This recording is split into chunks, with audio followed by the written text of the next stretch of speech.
Yani gelen erişkin hastalardan 18 yaş ve üzeri hasta kabul ediyoruz ama onların başlangıç tarihine bakarak diyebilirim ki 10-12 yaş civarında sıklıkla geçiş maddeleriyle başlanıyor. Sigara, alkol, esrar, sonraki süreçte farklı maddelere dönebiliyor bu ama kabaca bir 10-12 yaş diyebilirim buraya gelen hasta popülasyonu için. Peki bugün kaç tane hastanız var yani? Yani günde ortalama 20 hasta bakıyoruz. Toplamda aylık baktığımız amatem hastası 200-300 arası.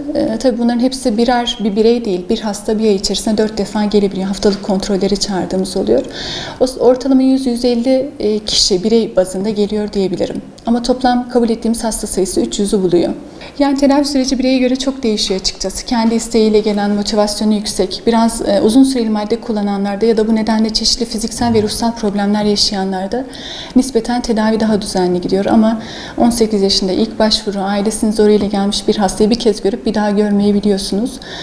Bırakan hastalar oluyor mu? Muhakkak ki oluyor. Bazen yatırdığımız hastalar oluyor. Yataklı birimimiz de var. 14 yataklı bir yatan hasta birimimiz var, kliniğimiz. O hastaları takip ediyoruz ama onlar içerisinde de maalesef tekrar maddeye başlayanlar oluyor. Yani %100 şöyle bir oran, şu kadar kişi tedaviden tam yarar görüyor diyemem. Ama sentetik uyuşturucularda genellikle bir süre sonra bir 3 ay, 6 ay sonrasında takiplerini bıraktığımız, tekrar görmediğimiz, bize başvurmayan, bilmiyorum belki de yine kullanıyorlardır, hastalar var. Eroinde tabii takip süreci, eroin ve benzeri opiyatlarda biraz daha uzun sürüyor takip süreci. 1 yıl, 2 yıl, 3 yıl, 4-5 yıldır halen takipte olan, tedavisi devam eden hastalar var.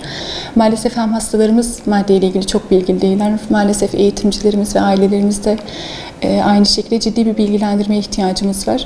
Genellikle aile öğrendiği zaman ya çocuğa öfke duyuyor ya birbirini suçlamaya başlıyor ya da reddediyor. Mesela çocuğu görmek istemiyor bir daha. Bu tarz durumlar sürecin iyi gitmesini maalesef çok daha olumsuz etkiliyor. Çocuk bu sefer tek başına onunla mücadele etmeye başlıyor.